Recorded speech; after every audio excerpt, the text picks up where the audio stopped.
Bienvenue dans cette 9e vidéo de la présentation du modèle de la dynamique universelle. Donc les vidéos 4 et 5 sont sur l'orientation des pensées, la manière d'orienter ses pensées vers le voulu. Et les 6, 7 et 8 sont sur l'échelle des émotions. Donc nous voici à la 9e. Donc continuons sur la présentation et la découverte de ce modèle. Donc je reprends la juxtaposition des pensées comme nous l'avons vu plusieurs fois déjà sur le modèle d'aimants cylindriques qui se juxtaposent les uns aux autres dans deux directions possibles. Donc l'une que nous avons qualifiée de voulu et l'autre que nous avons qualifiée de non voulu.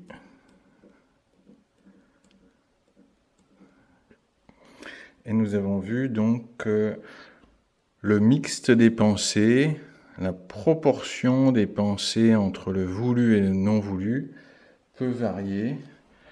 Je vous le remontre rapidement sur le schéma que je vous ai présenté dans les autres vidéos, les 3 dernières, où là on a une proportion donc à 100% de pensées non liées au non voulu, et tout en haut on a 100% de pensées liées au voulu, et entre les deux toutes les proportions et les ratios possibles qui donnent une teinte particulière au mixte de nos pensées et qui se traduit par une fréquence particulière.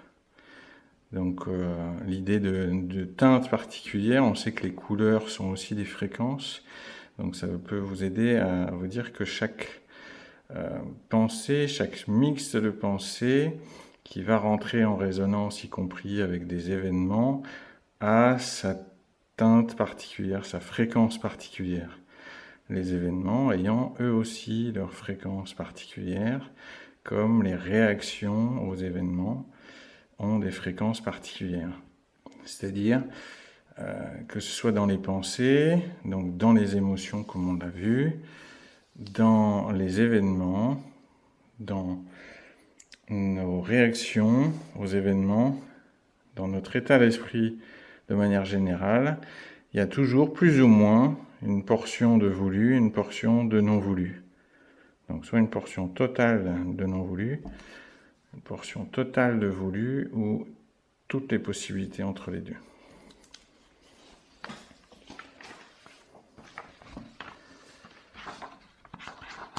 Oups.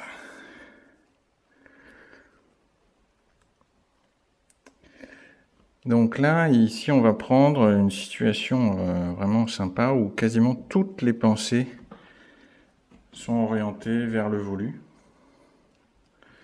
On va dire, sauf une toute petite proportion qui est liée au non voulu. Et en fait, je vais vous reparler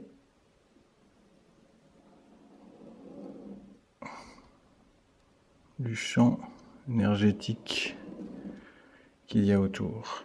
Donc là, du coup, on a une grosse flèche qui va dans ce sens-là. Un gros élan qui va du côté du voulu. Et une petite flèche qui va du côté du non voulu. Donc quasiment toute l'énergie s'écoule dans cette direction. Donc là, ici, comme ça. Et en haut, enfin autour, tout autour en fait, à 360 degrés, pardon. Comme ça. C'est-à-dire que ce champ, on le verra, c'est un tore. Ça a la forme d'un donut. Si vous connaissez les donuts. Alors, on va le noircir un peu plus parce qu'il correspond à la grosse flèche, donc l'écoulement étant en majorité comme ça.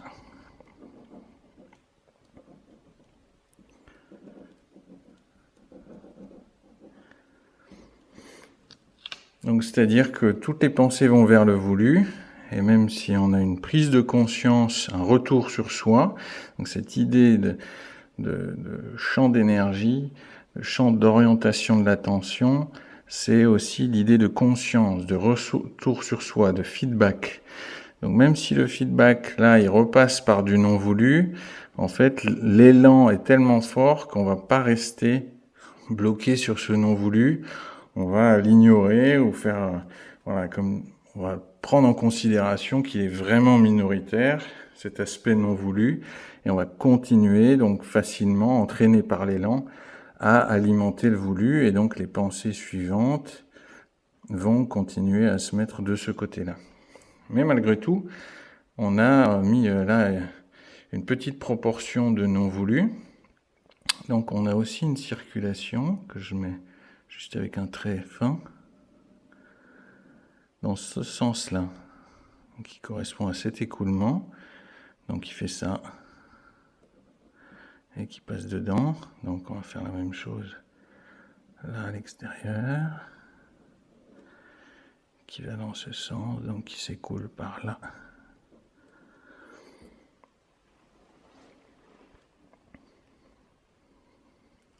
Donc il y a quand même un petit élan qui est là et qui facilement, là, il y a le feedback qui facilement va reprendre, c'est-à-dire on va faire le pivot là du non voulu au voulu très facilement, parce que quand on regarde la situation, quand on prend un tout petit peu de recul et qu'on revient très facilement sur l'aspect du voulu et on continue à alimenter ce voulu.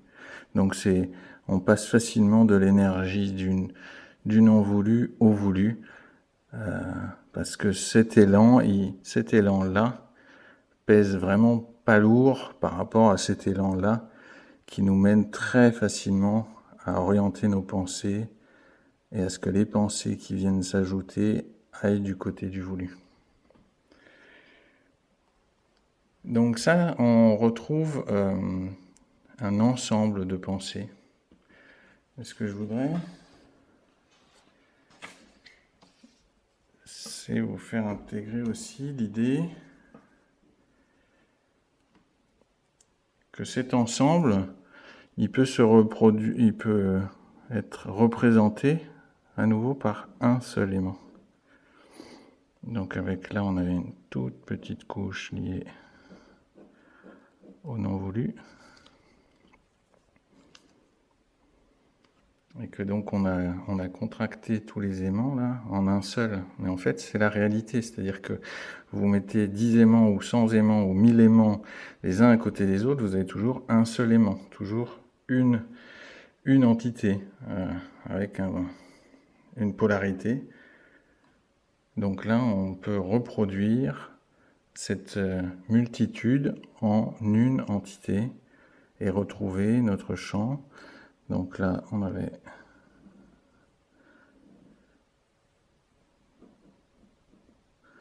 notre flèche importante du côté du voulu, notre flèche moins importante du côté du non voulu.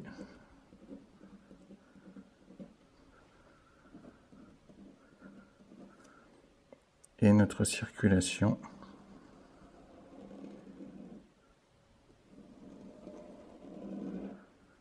donc on va noircir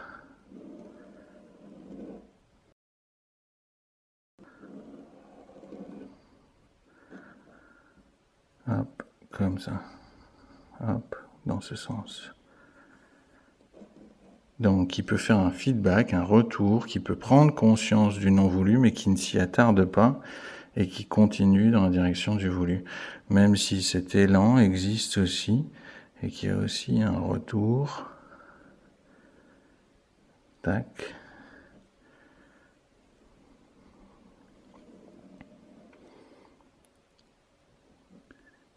Et une prise de conscience possible, notamment que le non voulu ne pèse vraiment pas lourd par rapport au voulu et que ça va faciliter le pivot du non voulu au voulu.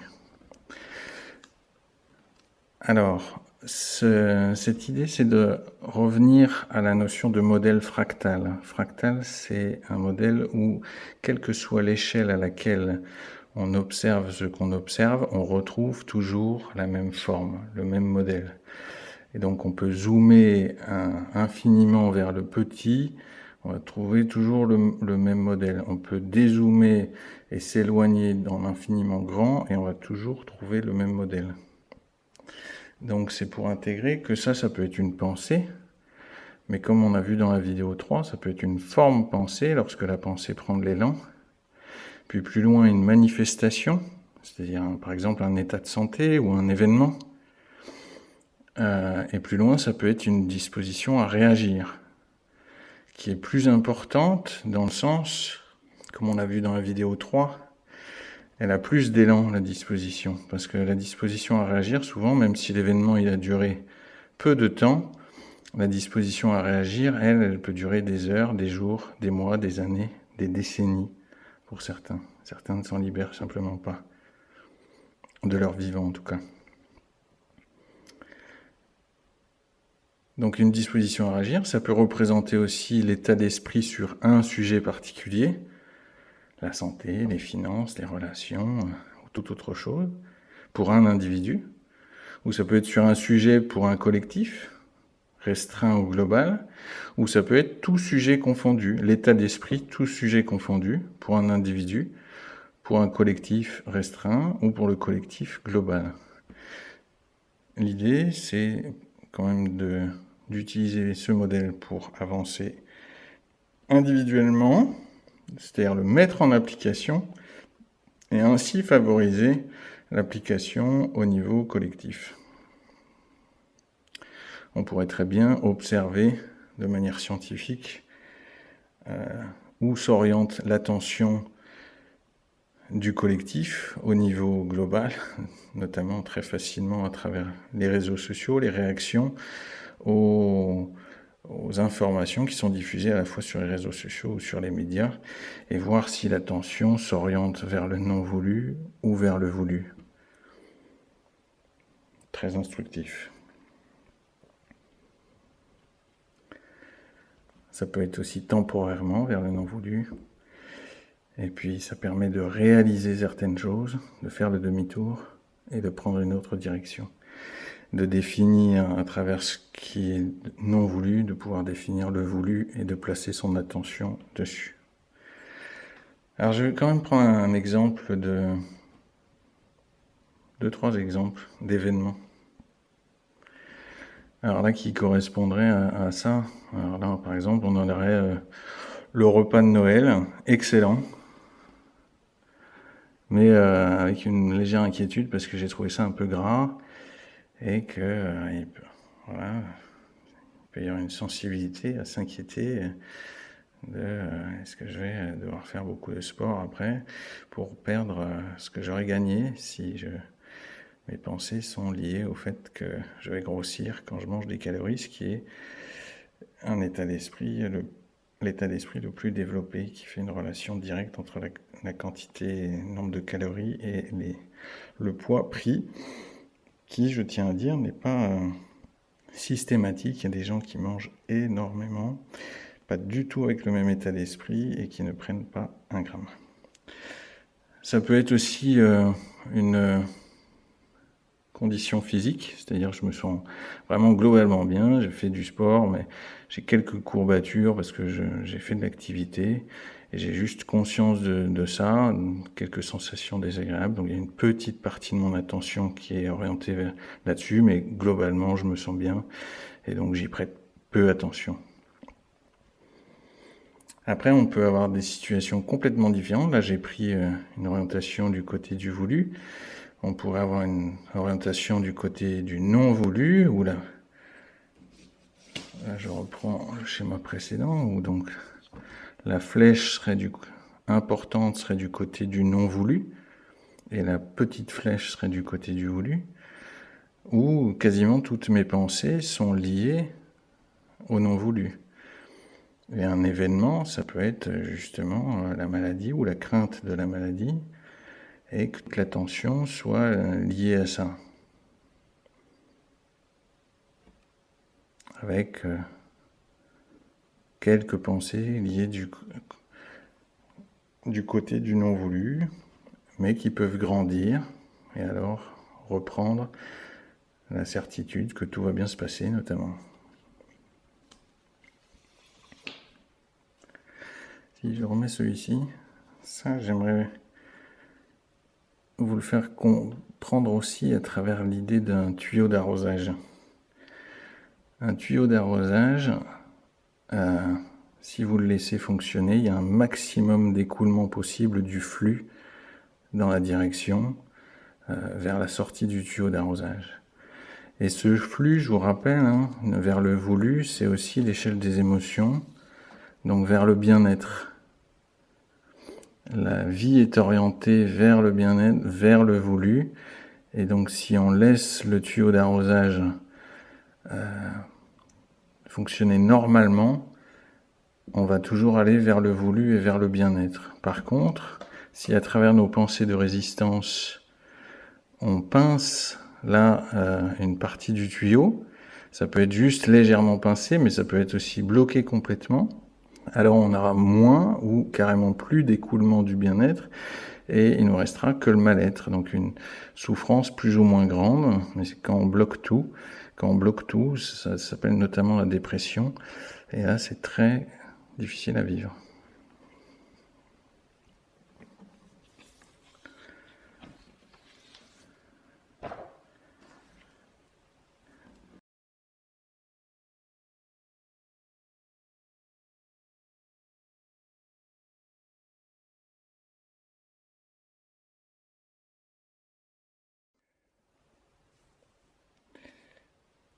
Alors l'image s'est arrêtée un petit peu, je ne sais pas depuis quand. Donc dans la prochaine vidéo, je vais revenir à cette entité en tant que disposition à réagir, parce qu'elle est très structurante. L'élan qu'a une disposition à réagir attire à elle des événements qui correspondent à cette disposition et qui vont venir déclencher à nouveau cette disposition à réagir, l'entretenir, lui donner plus d'élan. Donc cette disposition à réagir, elle se nourrit d'événements pour se déclencher à nouveau et pour grandir, et sans le savoir généralement, on continue à l'alimenter en se donnant raison parce que les événements sont ce qu'ils sont. On dit mais j'ai raison de réagir de cette manière, sans savoir qu'en alimentant notre disposition à réagir de la même manière, on est en train de se mettre en résonance, donc d'attirer des événements qui ont la même teinte, qui ont le même mixte entre le non voulu et le voulu, et qu'on va expérimenter du simple fait que notre disposition à réagir est active en nous. Alors voilà, ça peut être plus tard, c'est pas forcément de jour en jour. Parfois ça l'est, mais parfois notre disposition active, elle se rappelle à nous au bout de plusieurs mois, de plusieurs années. Donc on va voir ça dans la vidéo 10, creuser cette notion de disposition à réagir. Merci de votre attention. Donc je vous rappelle, sous la description de la vidéo, vous avez des liens pour me contacter si vous souhaitez que je vous accompagne, profiter et participer à l'accompagnement en fait que je propose en conférence pour mettre tout ça en application dans votre vie, pour passer de la théorie à la pratique et voulu, en tout cas déjà s'orienter vers le voulu et donc le bien-être. Voilà, je vous remercie de votre attention et je vous dis à bientôt.